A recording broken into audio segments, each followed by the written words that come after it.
Who's that knocking at the door? It's all your friends, you filthy whore. Your husband's gone and we've got books and a bottle of wine to kill. It's Hollywood. It's books. It's gossip.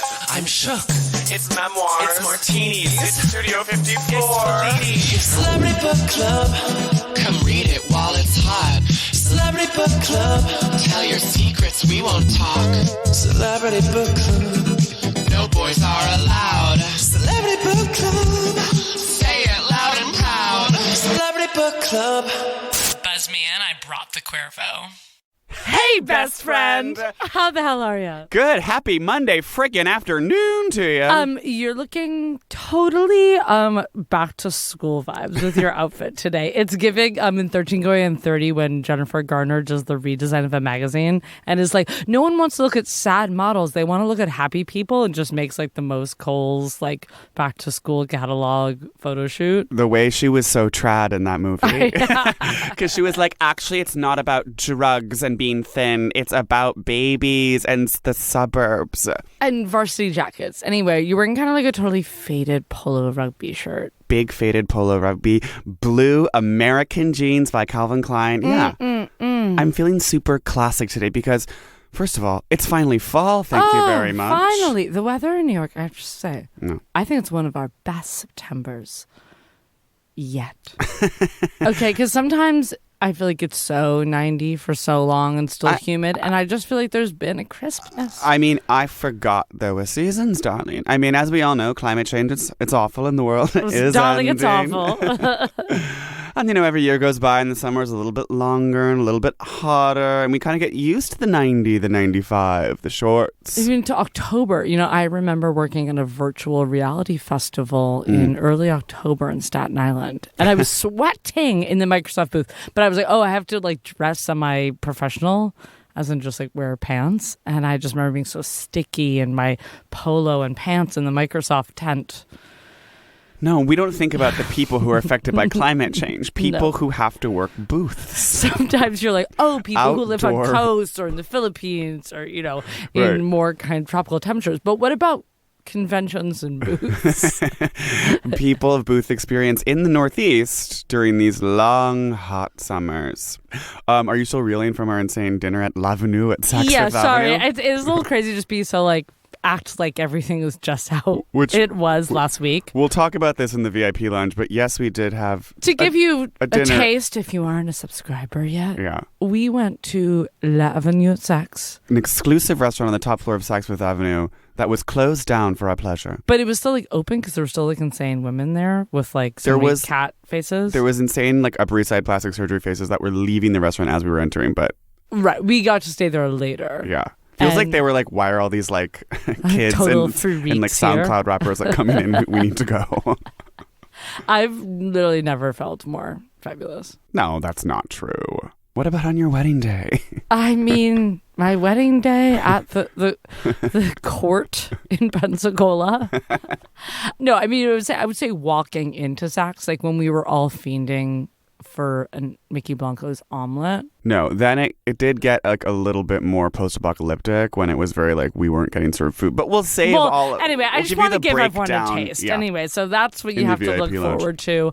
But, you know, I would say we were quite a little bit indulgent this weekend. We were perhaps a little bit too indulgent. You know, that's life. But it was very. We were due for a reset. We were absolutely due for a reset, and I was absolutely due to reverse my diabetes. And in order to do that, we had to go back to the start, you know, go back to those ancient traditions and foods. You know, people talk about paleo. Yeah. And the caveman diet. Yeah. You know, and searching for meat and rah. You know, I'm going to eat a reindeer rare. Sure.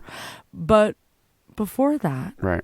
it was nuts, It was plants. berries, plants. I mean, okay, I wasn't there in Neanderthal times. Same. And we read the Bible, and there was a lot of like gorgeous meat recipes in that. There was a lot of gorgeous meat. But again, that was in like prehistoric times. Like, Yeah. what were dinosaurs eating? Well, honey, dinosaurs were eating each other. Oh, they were Well, there cannibals? was yes, that's the scientific term. Danimals. No, I mean some were herbivores. But in any event, I mean, yes, meat can be ancient in a way, fine. But meat can also be bad. And the non-meat diet is also known as the plant-based diet. And it is one that our mayor of New York City, Eric Adams, is a huge fan of. Guess I'm bearing the lead here. Okay, we read Healthy at Last. a plant-based approach to preventing and reversing diabetes and other chronic illnesses by Eric Adams. Mayor Eric Adams, former borough president. Who was borough president of Brooklyn when he wrote this and published this and was just running for mayor at this time. You know, because we've read books by politicians and we've read children's books by politicians, but we haven't read a cookbook and health book by a borough president. A lifestyle, a cultural history book, and a cookbook by a borough president turned mayor. It is so insane to write this book. Like, politicians are always coming out with books, like, right before they run for a big office. It's almost always a memoir. Sometimes it's more of, like, a manifesto about their platform, like, their political platform some way. You know, Elizabeth Warren has, like, a fighting chance or whatever. Right. You know, Barack Obama has his memoirs. Right, to show his writings and where he came from. Right. Or, you know, it's the memoir after you leave the office. Right. But never do you run for office. And the year before, like the big year when your big book's supposed to come out that announces who you are, you come out with a diet and lifestyle book. Like, I'm really trying to rack my brain here. Like, I mean, Arnold Schwarzenegger, no. Reagan, no. And not even a wife, not even a first lady. No. This is Eric. This is Eric. Okay, and this is also the modern times we live in. Like, this in a way is his manifesto. It is a manifesto. Because it's about reversing diabetes. It is about reversing diabetes. And I mean, I will say, this book is very interesting. I think there are a lot of political threads here that absolutely like factor into how he views the world, like as a former cop. So for those of you who don't know, New York City is, many call it the crossroads of the world.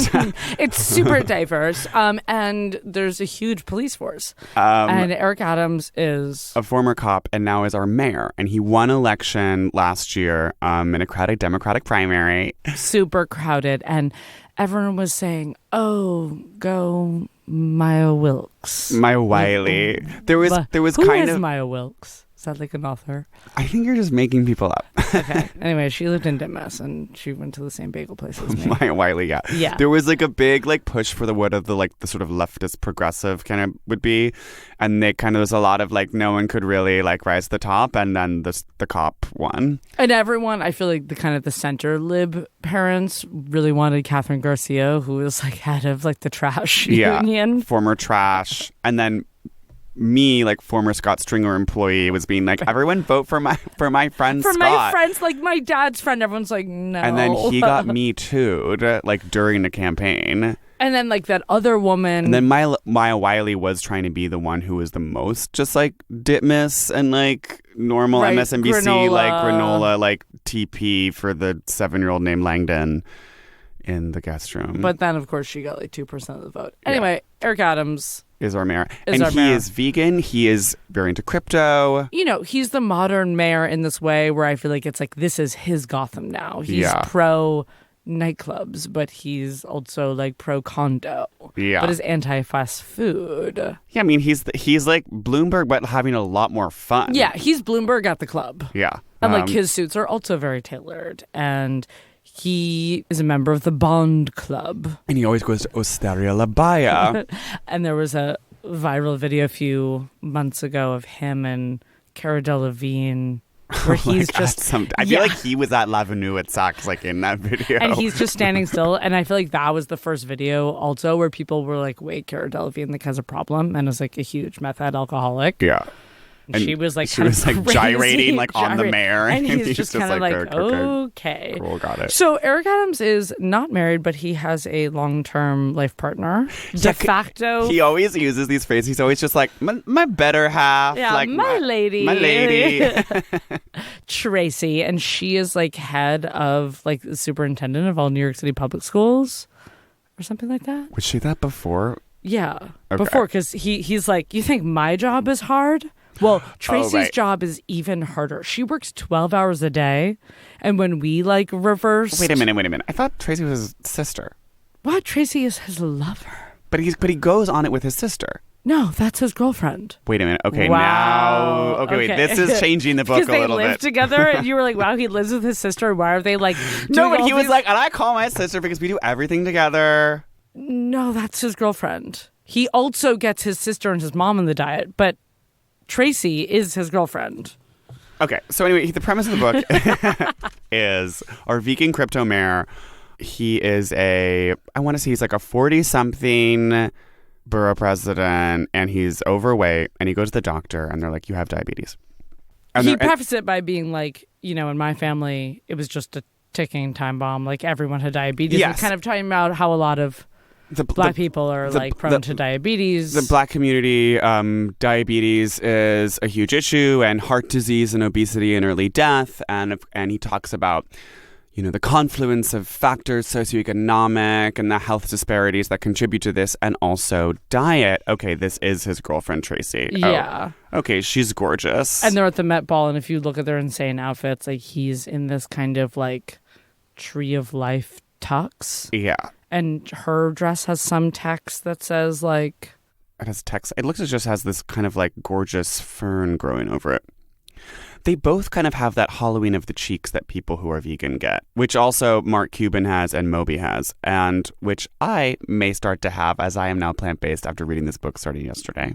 So, let's get into it. But hold on, I want to just finish describing this book for a second. So, I want to finish describing the book for a second. but wait, because this is actually what converted me, and I was like so shocked by it. So, blah, blah, blah. He goes to the doctor, and they're like, you have diabetes, and basically, like, you're just going to have diabetes forever now. You may go blind. Like, you're going to need to take this medication forever. He wakes up literally blind one day. Like, yeah, he's like, I was Semi-blind. Semi-blind in my right Which eye. I was like, I don't know if you're fully blind, but he was like, I woke up blind. And he tells this story about how, like, they went to, like, a family gathering once, and, like, his mom left her diabetes pills, and they were like, who has one? And, like, everyone had one. Oh, no, like, everyone starts Yeah. shaking the pills. And he's like, in my family, like, everybody in our community, we just called it sugar. So he goes to the doctor. They tell him his diabetes. So he decides, he, like, does his own research or whatever, and he looks up this plant-based diet, and he, like, discovers that there was this tribe in Uganda that who had had zero instance of heart disease, and they, like, did not eat meat. So he's like, I'm just going to try this plant-based diet. 3 months go by. He comes back to the doctor. Well, he also goes to this insane lecture in Cleveland. He goes to the lecture in Cleveland. And he tells his girlfriend, who Yes. Stephen Retta's sister, which I don't know what's going on in your family. I don't want to. Okay. Let's not go there. Well, okay. And so he goes to Cleveland with his lover because he says, me and Tracy, we do everything together. Okay, this is making more sense that it is lovers and not sister. Yeah, he wasn't just like, me and my sister went to Cleveland together. And they go home, and so they just get out trash bags and they just start throwing out, which is also, I feel like, the classic thing in any diet where it's like you go through all your cupboards and you throw out everything that, like, doesn't fit in it. And he's like, they're throwing out, and they come home and they see, he describes it as piles of Big Mac boxes. So that is the other thing about this, is like, it's also not like I would say he was just being like steakhouse and like big steak every night, which he obviously like was, but it was like also a lot about him being addicted to fast food to calm him down as a cop. Yeah, because he was a cop, and you're always like in the squad car driving around at 3 a.m. As we know, Piggies getting, but also piggies go to their trough at 3 a.m. ACAB stuff. It's very like him admitting, just being like, yeah, and the stress of just like being an evil cop every day. Like, I did calm myself down with like Wendy's, and then I would like get home and I would have like a bucket of KFC, and like, then I would have Pizza Hut. You know, you mow down a homeless person. You need some Pizza Hut. Exactly. After. You got to roll over to BK. You got a Whopper. He also kept on talking about how he was like always just like going to delis, and I was like, where? Because there was the huge confusion about where Eric Adams lived. Yeah.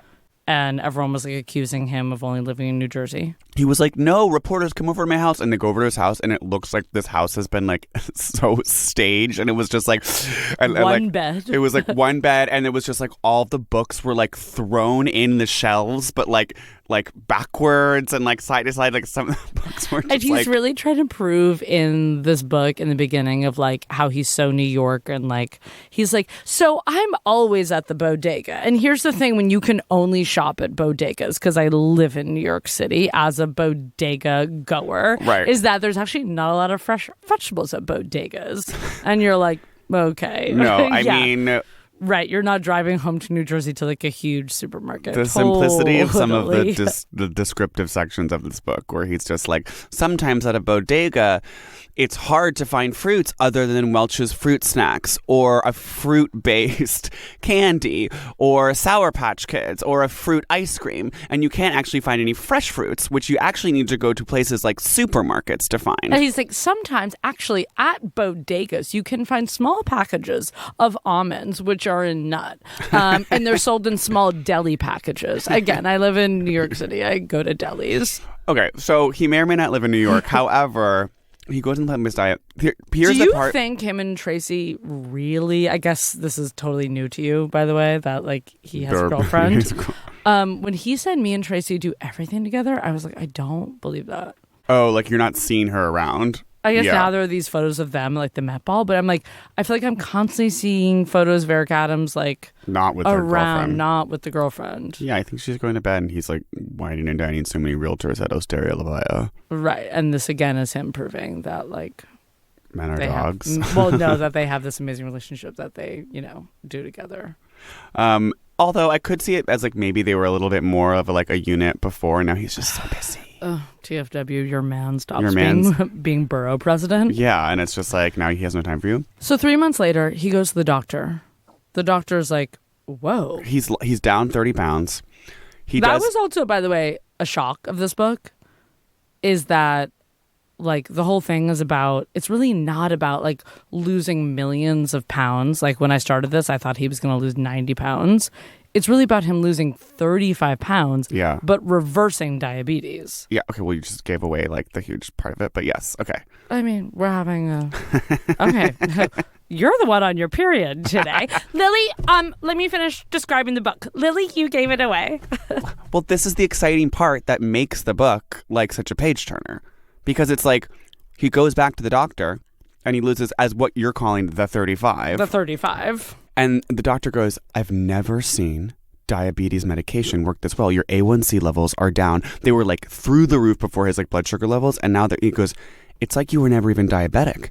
He goes, how did you do it? And then Eric Adams goes, I stopped taking the medication 2 months ago. And the doctor's like, what? Jaw on the floor. And he's like, you literally reversed your diabetes just by eating plants. Just plants. And like, I read that. And nuts. And nuts. And spices. And spices. But like literally go. So then he like gets his mom on it, and like she's 87 and dying or whatever, and he like flips her around and like. And then also, I think his sister. And then his sister, who he's not dating. And his girlfriend, Tracy, she used to come home after 12-hour days at the superintendent office, and they would just flop on the couch. And he said, now she says, Eric, what do you want to do today? Yeah. Okay, wait. This makes so much sense because I was just okay. I was just like, wow, sister and brother, and they're going to just like a live podcast or something. They're going. And every they're night his heading- sister's like, wait, what's up? What do you want What's to do up? tonight? Like, do you want to like go to Gowanus? Like, I know when he said that, knowing his girlfriend, I was still like, wow, well, what did you do? what are their activities? Yeah. Well, he drinks.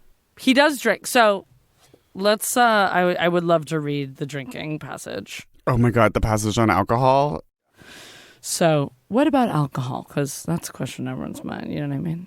Everyone knows that water is good for us. But what about alcohol? It seems every other day there's a new study saying a glass of wine per day is good for us, or that it's terrible for us. The truth is, we don't know for sure. It's like, well, I actually do think we know, but the science is clear that too much alcohol is very bad for us, raising the risk of everything from heart disease to obesity to breast, colon, and pancreatic cancers. To be on the safe side, I try to avoid alcohol except for special occasions, when I like to sip some single malt whiskey, politician stuff. Now, here's the best line in the book. So if you're hankering for a beer, maybe try making a smoothie instead. I love it. I'm going with Tracy. I'm rolling up at this Gowanus meadery. Like, I'm getting a smoothie I'm going and bowling baked with beans. 3 other realtors. We're going to the Gowanus Shuffleboard Club. Everyone's getting a beer, and I'm like, can y'all do a smoothie? I also, what I really want to start doing is the triple smoothies. Okay, you had one smoothie, everyone else is still grabbing beers. You're like, you know what? Let's do another smoothie. Yeah. Smoothies all around. Okay, boys, yeah, they're still going out. Yeah, you're in your 5th smoothie of the night. You're like, let's switch it up. I want to do beets. I'll tell you my smoothie recipe that I usually do. Okay, I'm all ears. Almond milk, frozen blueberries, Mm-hmm. chia seeds, a little bit of cinnamon, which Eric Adams says is one of the only spices he used before you're being this so diet. Lisa Rinna, and it's 8:10 a.m. and you're just cinnamon powder. Literally, yes. And then I'll throw in one of our former sponsors' packets. Athletic Greens. I'll throw in Athletic Greens. Did I already say chia seeds? Sometimes I'll do a frozen banana also in there. Whoa, damn. Yeah. Okay. So yeah, I am Lisa Rinna, and I'm at my huge island, and I'm whipping up a smoothie. But here's the thing about smoothies: is Eric Adams says that he'll have a smoothie in the morning, and it keeps him full till lunch. Whenever I have a smoothie, I am pretty hungry. Immediately? Hour after. Okay. And I know some people put peanut butter or more insane powders in there, but I feel like it's not. Well, but this comes back to, this is a broader lifestyle thing. I think it's if you're so used to your extremely heavy Italian 9/11 cop diet. Okay, wait, the 9/11 pasta scene where he's after 9/11, we come into the one Italian restaurant that was open in Lower Manhattan, covered in ash and dead bodies. At 4 a.m. And we get huge, big, rubbery, garlicky, dead pasta. They would welcome us with open arms, and we'd be getting veal parm, chicken parm, rigatoni, baked rigatoni, lasagna. So I was wondering, do you think that he's referring to Forlini's? Which isn't open for 24 hours? Oh, but for cops? I feel like they were. Because it's right next to the police station. And he says it was on Canal, and I feel like he's just kind of... Oh, he says it? Oh, I'm sure it literally was Yeah, it has to be. And Forlini's always had that... R.I.P. thing outside that said Forlini's is a place for judges and cops. Yeah. Which also makes sense. I feel like people were of course tweeting after the full flow of Forlini's tweets that were say Forlini's, where's old New York? And then people were like, wow, stop celebrating a racist cop bar. A cop haven. It's in central booking. So yeah. Okay, all right, 2 big sort of cultural issues we need to discuss. So first of all, this book was published in Britain. And I don't know if you caught that, but this book constantly uses British vocabulary. I guess as a non-British speaking person, I didn't catch that. You're joking. You did not notice that it keeps referring to weight in stone. And it'll just be I was 35 pounds or 3 stone. And you didn't notice that he refers to the prices of bananas in pounds. I guess I did notice that, but I was oh, he's just being he calls an elevator a lift. He'll just be why don't take the lift, take the stairs. Okay, the stone thing, I was taking that honestly as way more health book in a way where it's everything is trying to confuse you a little bit, where it's just being milliliters and Cavallari is always measure 2 centimeters of oat what milk. Are you Anytime you see the metric system, you're that's the health industry trying to confuse you. Literally they are, and that's why no one's losing weight. It's sorry, Americans like me know inches and pounds, okay? When you start putting so many crazy little numbers in there. Okay, there's literally all this random... He says, just like you need to fill up your body, fill up your car with petrol, you need to fill up your body with, fruits and vegetables. It's so funny what we each get and what we each are confused by, whereas I didn't get the Stones and the British speak. And then you're kind of missing the... I'm thinking that his girlfriend is his sister. Okay, so then if you left look... brain, right brain. So if you look, and then you see that the book actually was published by Bluebird, an imprint of Macmillan UK. And it's like, so this is what I do not understand is why this book by a New York City mayoral candidate, and like this book is specifically basically speaking to a Black American audience, like that he time and again he's like that is who he's talking about, and he's literally a local American political candidate. Why was this published in the UK? Like that to me, there is something shady going on there.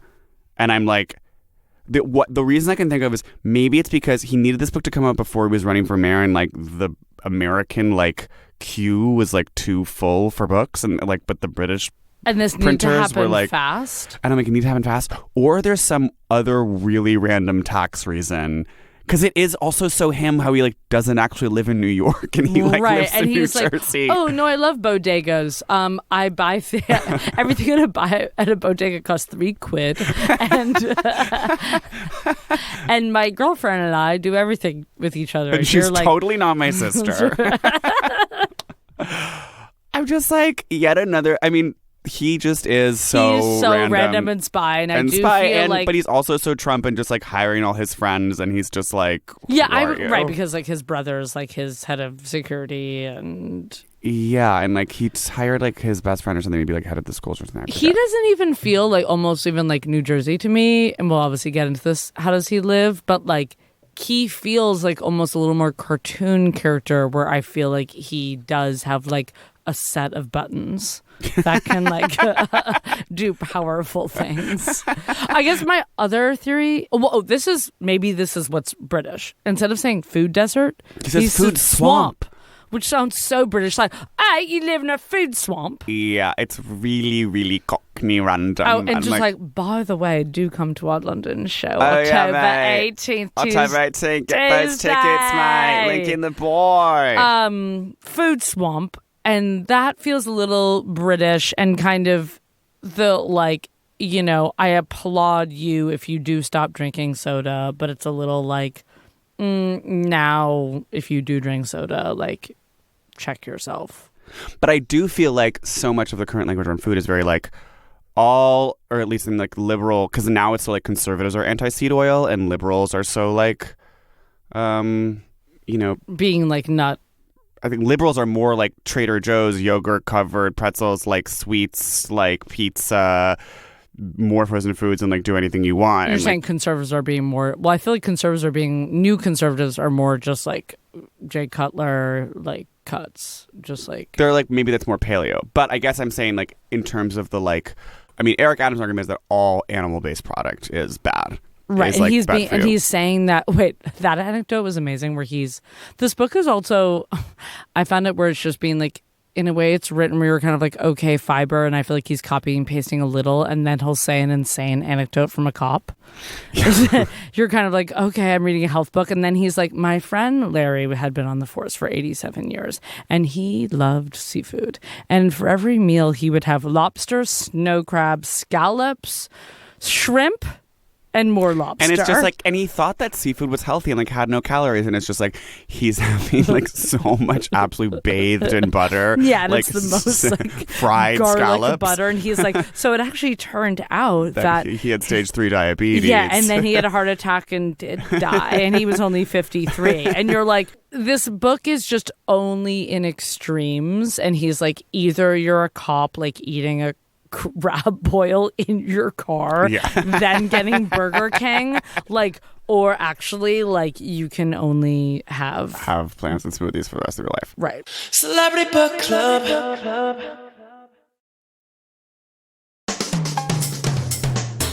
But I guess what something struck me was like the cultural argument. I was like, okay, well, maybe if someone finds that the historical argument that he's making like effective and interesting, like maybe that's useful. And like, as Al Sharpton also, there's another one with the hollow cheeks. Yeah, well, and who's lost a lot of weight. Another one who he references, Bill.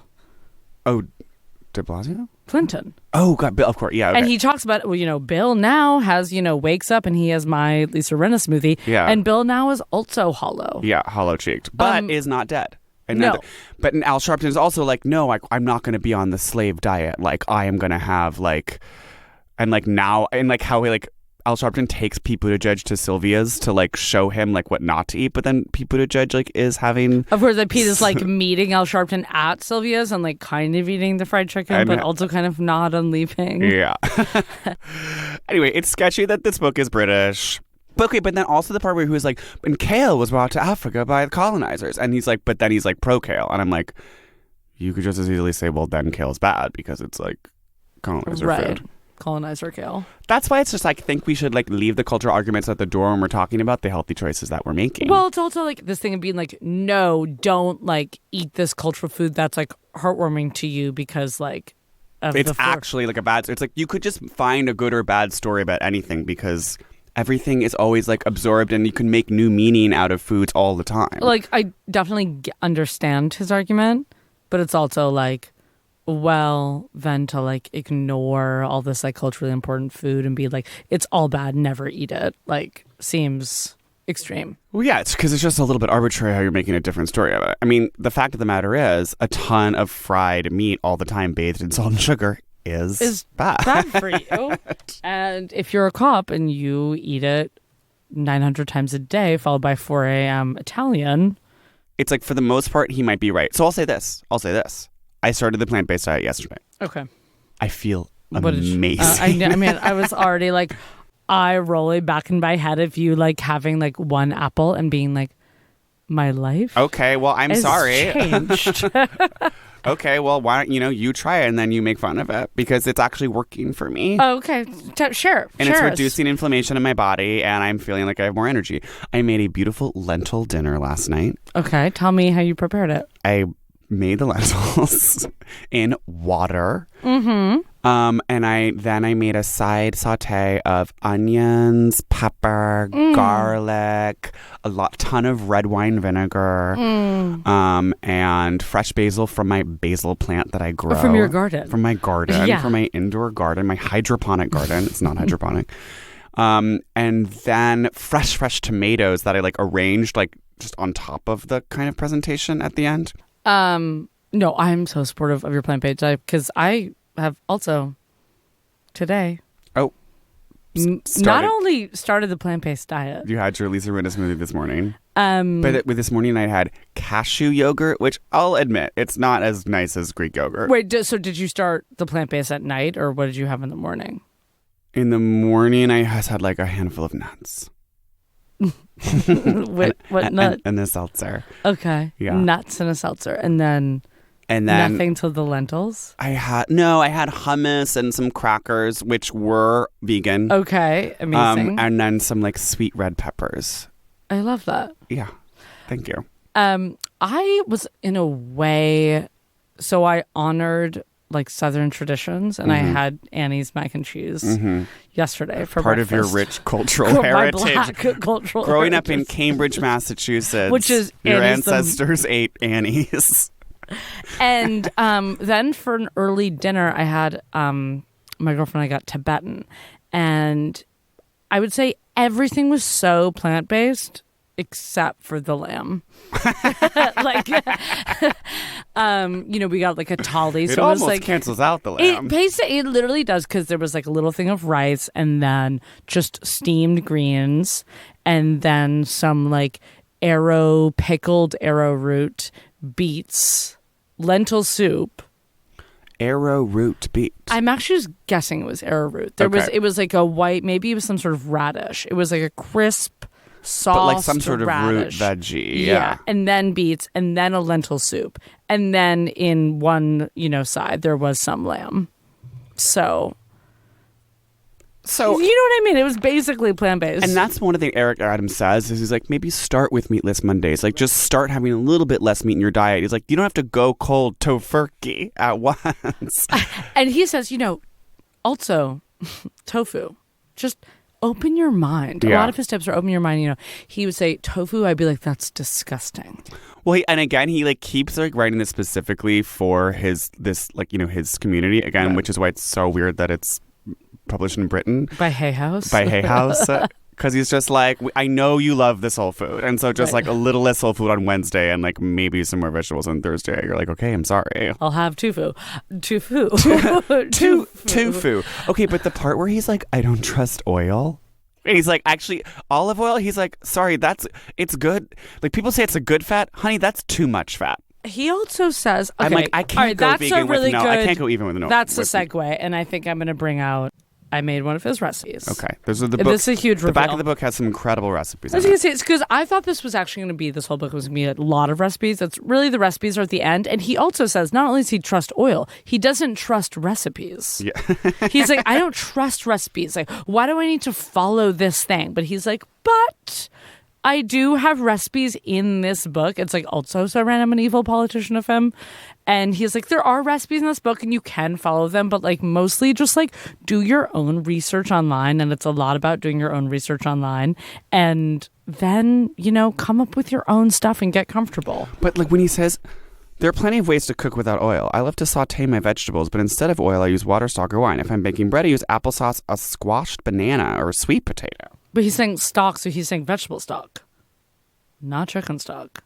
And the next time I make lentils, I'm going to use vegetable stock because I will say they were tasteless. And so I guess let's get into it. So what recipe did you make? So I made, as an Italian, I was like, because there's a lot of stuff in here when I was choosing what to make. Like vegans, I would say love cashew. Like, it's all about cashews. I have to say, the cashew yogurt I had this morning was gross. And I remember there's that that's my life pizza now. place, Screams or whatever, that's like vegan pizza. And like, it's all cashew based. And like, there was so much it's cashew like, shit in Kristen Cavallari's cookbook that was also gross. well, so this is what I found while cooking through his cookbook. It's exactly the same as Kristen Cavallari's cookbook. And it's weird because it's almost exactly 1 year ago today that we did Kristen's cookbook. Okay, chills. Yeah, little chills. So this is what frustrates me about like being plant-based or trying to be like healthy. There are recipes in this book that are just like a black bean salad or you're like actually using fresh vegetables. And he goes on this whole rant about how like I have a friend who says she's vegan, but she just like goes and gets like cauliflower steaks and like fried cauliflower and like all those like nasty vegan like fried things.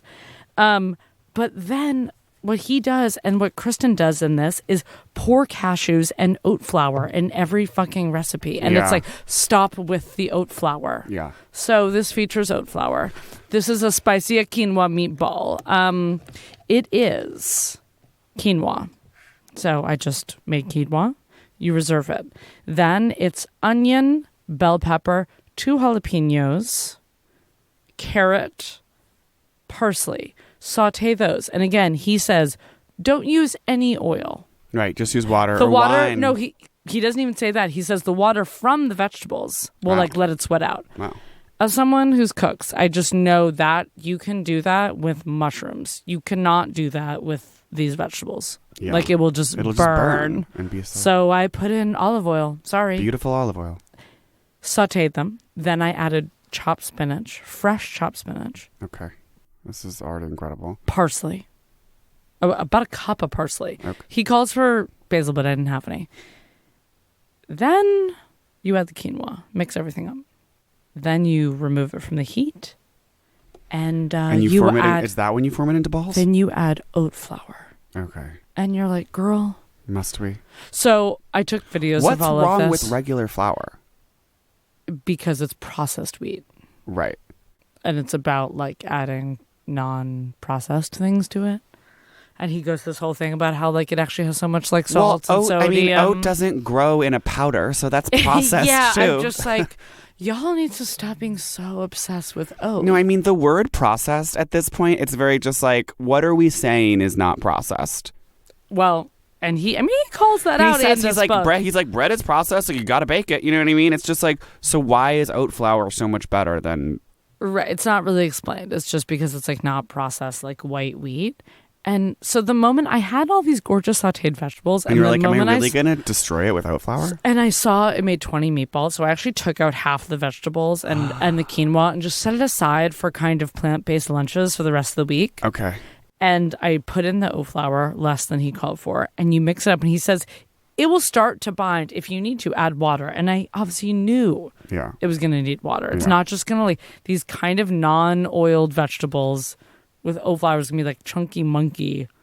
So I added some water, start mixing, form them into balls. and then I bake them for 35 minutes at 400. Now, he says to serve this in a sandwich with marinara or over pasta or with your favorite tangy, spicy barbecue sauce, which I was surprised he even mentioned barbecue sauce because It's so sweet. so sweet. So much sugar, yeah. I mean, ketchup is literally just sugar in a bottle. So I mean, the part when he's also just like, what things to watch out for with sugar, he's like, some things call themselves sugar, or like don't call themselves sugar, but they are. And then he lists them and it's like raw sugar, brown sugar. It's like, I know brown sugar. yeah, and then he's like maple syrup. All right. So I'll this say is with first no of all, they're sauce. beautiful. I love the color. I'm grabbing it. Okay, it's got some good consistency. It's a little bit spongy, but it's definitely keeping I its was shape. surprised that it kept its shape. And, these, of course, are not hot anymore. And I wanted us to experience these without a sauce to get Thank you. To really get the taste. Cheers. So, cheers.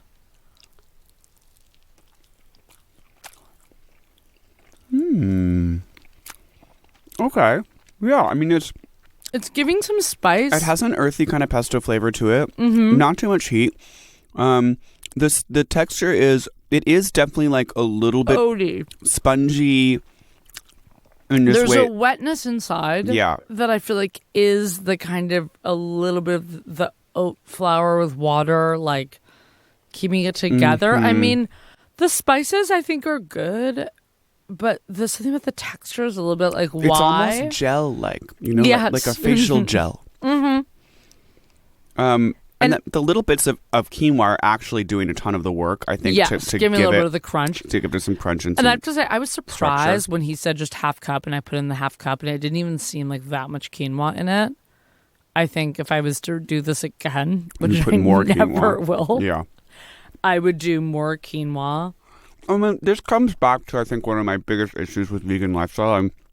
Yes, and now I am plant-based, and so Right. I will be sort of exploring all my options, but the idea of trying to replicate meat-like foods, to create this sort of this clown show, this false like fantasy of That's like what I don't understand. of what meat what was like, what you remember meat to be like, and then what we do with seitan burgers and the Beyond Meat movement. He literally shames his friend in here. That's what I was saying, that he shames her for going to this restaurant that has all this like fried cauliflower Well, pops. and he's like, I just prefer like good vegetables, but if seitan's your thing, do that.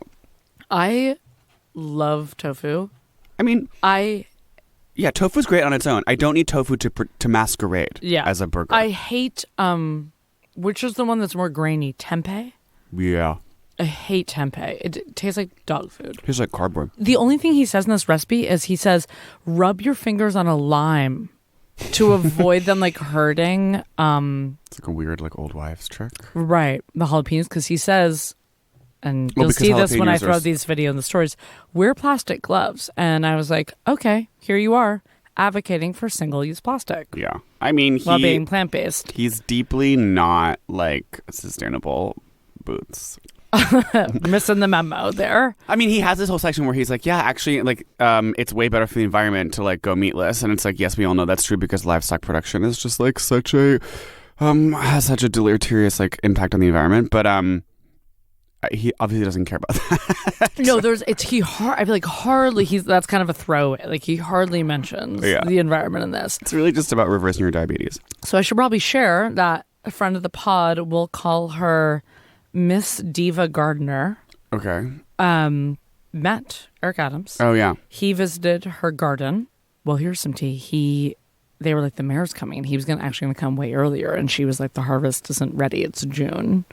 And of course, mayor's office, they were like, beep, beep. Eric wants to see the peppers now. Well, Eric wants a photo op is what Eric wants. Hello. So then he finally came in the fall, and he was so obsessed with her garden. Yeah. And I mean, he was playing it up for the camera. wow.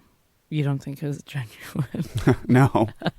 Well, I love that she said that he was also just like, and from now on, like, is going to be the heart of the like rooftop gardening community. Like before I came along, like we didn't have this. Like now, like we're going to have this on every building. We're starting a new era. And she was just like, this program was initiated like before even like de Blasio like got in. Like this is so many years in the making. And like he's just like walking in and just being like, under my administration. He's like, yeah, I actually called for this to be built 3 months ago. And then they took a photo. I mean, she said he was very charming. Although not as charming as Prince Charles. And then I think they were going to make a smoothie, but then like there wasn't enough time. There's never enough time for a smoothie. There's always time for a beer. What's insane about this book is he tells all these other stories of all these people who are like, it's not just him and his mom and his like friend Cliff and these other people. It's like the other people who are like at death's door and they start going plant-based and a week later, like all their numbers are better. Either way, can't hurt. No, absolutely. And this is why I'm trying it. And I'm really curious to see what happens. Because I really just want to stick to this. Because, okay, he has this phrase that I love where he's like, you can't eat anything that has a face or a mother. Well. Except kombucha. Hello, I was about to say. Because I was sipping on a kombucha while I was making this. And I was like, I wonder what Eric thinks of kombucha. Yeah. Does he think it's living? I don't think that he's like imagining plants in that way. No, I don't think he's like my kombucha mother. I don't think he has that like level of like philosophic interest and plant mamas. Yeah, which is just funny because it's like that, right? And the secret life of trees or whatever. Secret life of bees and trees. But I do feel like it could really have an amazing impact, and I'm excited. I'm also excited to continue to drink wine during this process. And classically, since you are a red-blooded cis American man, you are allowed to have 2 glasses of red wine a night. Well, as my dad said, I'm actually allowed to have 3 martinis a night to keep my alcohol consumption under control. And if you are born female, they really only recommend 1 glass of red wine if you have to. If you have to. Yeah. What about rosé? Right. Does that not count? Because that's just bitch juice. Well, I'm so excited for you. I'm really, I say I'm rolling my eyes, and of course, we're just here to joke.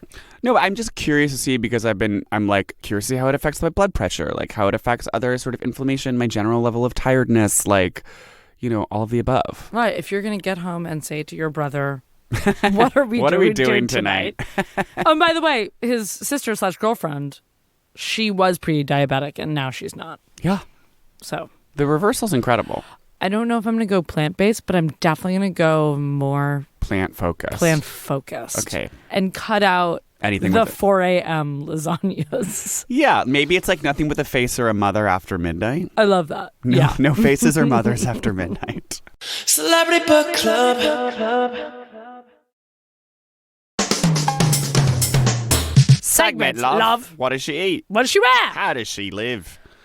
What does she eat? Well, she's plant-based. She's plant-based. Also, he talks about, and we're in the heart of Dumbo. We're just spitting distance to J Street and Borough Hall, and where he used to really lay down the borough law. And he said the guys in the halal tricks every day say, "What, Eric? No chicken and rice?" Right, and he started to feel like he was letting his community of truck drivers down. And I feel like I will let down communities of butchers and when you stop of buying mozzarella makers. The city, Bensonhurst, is gonna feel a dip. They're gonna feel the sting of your plant. The economy will. He's juice in the morning. Fruit in the morning. Multiple kinds of fruit. He does say he has tons of beets. Here's my question. And his meal planning. That's where I was like, okay. He's like, yeah, he's like, if you go to the bodega and you actually can get dried beans. And he's like, I'm always like soaking my beans. I just don't believe that he's like soaking Maybe chickpeas Tracy's doing some soaking. For like a stew. The part where he's just telling you what to buy, it is so Lauren Conrad, where he's like telling you like, introduce yourself to vegetables. Do research on how to cook that vegetable to best maintain its nutrients. Take kale, for example. Find it in your market. Buy it. Bring it home. Study the best ways to cook it. It's just like That's what I'm saying. It's like it's Conrad, it's Cavallari. It's for an alien just being like, so if you want a vegetable, first you're going to get to the supermarket. Then you're going to want to pick it up and put it in your hand. Then you want to go home. You're going to want to pay for it, then take it home. And then the part where he's telling you to buy shit and he's just like...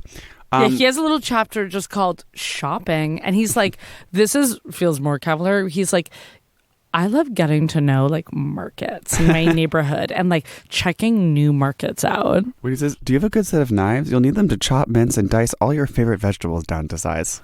Go online shopping for knives. Research knives. This is explaining what a knife does. And you're like, I mean, today I was like, God damn, I need to get to the knife sharpener. So- It's a dangerous PSA for our listeners. Is he living at Gracie Mansion? Just to get into where does he live? Right. I think he does. I feel like him and now that he Blasio- got the mansion, Yeah. I think he's there with Tracy. And they have a gorgeous set of Wusthoffs that Bill was also using. And I bet also maybe he has some gorgeous Japanese vegetable paring knives. Yeah. That he got as a gift from his sister. I mean, he's cousin. very like luxury. I feel like Wusthoff is also like that's kind of like medium nice. Like I do feel like he has like some crazy. Oh, you think it's more like Japanese steel? Okay.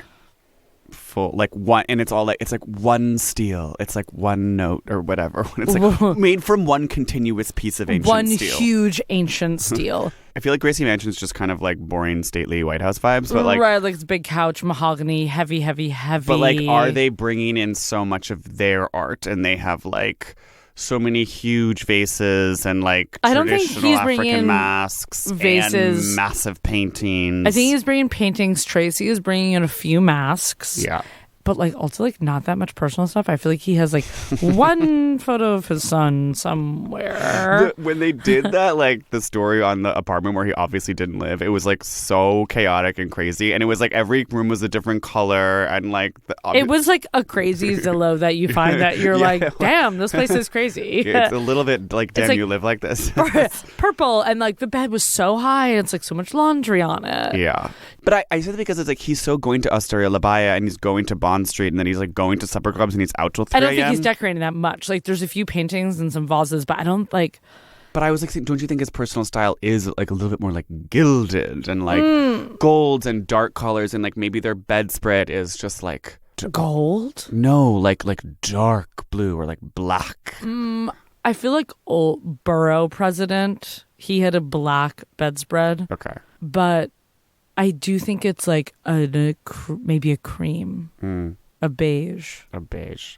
Yeah. Maybe More they're in the just beige gold now. era Yeah. rather than like black. I feel like him as a 31-year-old cop definitely had like a black comforter. Covered in cum. Yeah, and it was like and so like much Whopper juice. Do cops like jerk off in the car waiting when they're on watch, do you think? Yeah. Totally. I guess I think, yeah. I don't think but so. they're because, kind of on view, though. Yeah, I don't think with so the because cameras. the cop uniform is like really So a many lot. Buckles and Cops cargos. are fat, so they're like straining in their little uniforms. There's so many like Pads. walkie-talkies and packs and guns and cuffs. It's like you can't get in there. It's hard to do. Yeah. What does she wear? I mean, she wears like suits that are a little bit baggy because now she's so hollowed and vegan. but they're Although I still guess pretty tailored. And Yeah, like, now he they're more usually is tailored. like double-breasted. I feel like he's silk boxers. Yes, absolutely silk boxers. But I feel like he also like has like some tidy whities, and he kind of like puts them on. And like when he like lost weight, was like, You're so nasty. not bad, Eric. Okay, he has this part don't in think it he has tidy whities. that was being. I'm saying a few bears that he was saying like, don't be braggadocious. I He was think like, he maybe because he's so crypto. I feel like don't you think he has like some stance boxer briefs, like a couple packs of some random startup that are just like man of the hour, like some weird brand. yeah, that's like wick away, and it's like it's the softest material you'll ever feel in your entire life. Yeah. They've been gifting. He's like, it's an amazing company. It's all made from elephant silk plant. Yeah, And you're like, oh, okay. much better for the environment. Question about Eric. It's like he was like posed with Anna Wintour, and it was like this thing where he was wearing the suit and it was like tailored by who or whatever. But it did feel, I was like, it doesn't look, It doesn't look good. It looked good, but I was like, I kind of want him to go more bespoke. Oh, and be more like 3-piece suit and like Wales bonner and like plaid. And yeah, I mean, it would be cool if he were more like fashion guy. So in this like Met photo, him and Tracy, he's wearing this like... He's the mayor, Lily. He doesn't have time to be He's such wearing a this like fashionista. painted, though, insane blazer that says end gun violence on the back, which is pretty ironic. Because he's a cop. Yeah. And it's being so like funky, folksy, Ditmas like banner. So funny, and it's so AOC in her tax the rich dress at the Met. And gun violence. I mean, clothing with messages. That's what needs to end. It does need to end. Oh, but he says, so his thing about don't brag is like when you start losing the weight. Oh, yeah. And this is for you, okay? Is you're going to be tempted to be like, yeah, I look so fucking good. But just some people are not ready. Yes. And maybe I'm not ready, so no, everyone's on their own journey. Don't come at me next week. No, saying, I'm not going to brag about how much weight I've lost next week. How good your clothes look. But what's funny about that is that he said that no one ever said he looked good. People were just like, you look sick. And he was like, no. Here's the thing is I actually used to be sick. I mean, that's partly because people get used to you in a certain way. They want you like that. Yeah. Like this little stuffed piggy. Yeah. Not a hollowed borough president. A beautiful hollowed beep. Okay. Who are you in the book? Oh my God. Who am I in the book? I mean, I think I'm one of the many cops at 4 a.m. getting lasagna. Yeah. And you ultimately did not adopt the plant-based diet after your colleague Eric Adams asked you to. And I'm like still suing for my like smoke check. And he's like, who are you? I guess you're Eric Adams now. Well, now I'm Eric Adams. But before I was like, I don't know, like working at that LA clinic. Or before maybe like you were, at one of the dinners with Eric. I was Cara Delevingne. Yes, being partying wasted. and being wasted and like getting steaks. Or am I Moby and his airport porridge? Did you see that recipe? Oh my God, airport oatmeal. I almost made that, but I was like, that's disappointing to bring airport oatmeal. All right, this book is random as hell. I give it 2.5 like pitta out of 5. I give this 2 stone out of 5 inches. So I need to like learn measurements. I don't know. Like I liked the anecdotes, and I do think it's like cool that like it's more about health on the inside and not weight loss. Yes, I was blown away by the results aspect of this, and I like that it's like pretty much has nothing to do with aesthetics. Like he is just is original and cool. I think of him only talking about health problems and how food reverses it. Like that's it. But the rest I felt were I'm confused by why this book exists, why it was published when it was. The recipes are random. The recipes are super random. Maybe I would like more photos of food.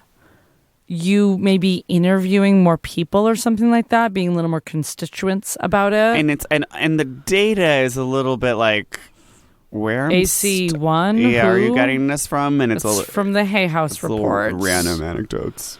So yeah, that's a 2 for me. 2.5, but I'll get back to you next week with the results of my plant-based diet. Okay, maybe like 4. And maybe I'll just be like, this is the most important book I've ever written. Second book in a row where Moby is mentioned, by the way, that we've read. Okay, we're on a Moby streak. Yeah.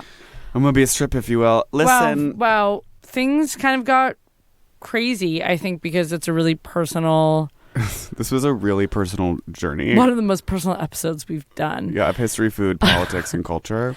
And it's scary for everyone, so tensions run high because maybe you're not ready to go plant-based. So just be patient with yourself. Yes, and be so generous with yourself and take your journey. And maybe just start going meatless on a Monday. Or a Wednesday. Doesn't have to rhyme. Meatless Wednesdays. I think you mean alliteration. Yeah, that's what I meant. Do you remember when Batali did Meatless Mondays? Anyway. Canceled. Don't forget to come to our show in Britain. And Chicago. On 10/18 and 10/7. Buy tickets and now. see us look hollow. Come see my new hollow cheeks in Chicago on 10/7. Okay. All right. Best. Celebrity Book Club is presented by the Study of Parallel Projects. The show is produced by Benjamin Frisch, who's my uncle, who was once 500 pounds and is now 100 pounds. With editorial support from Leon Nafok, Andrew Parsons, Arlena Revelo, and Madeline Kaplan. With a plant-based diet, they are all now also about 50 pounds. Our production manager is Persever Lynn. Our intern is Noah John. Original theme song by Stephen Phillips Horst. His music is great to work out to. Artwork by Teddy Blanks at Chips NY. Amazing artist.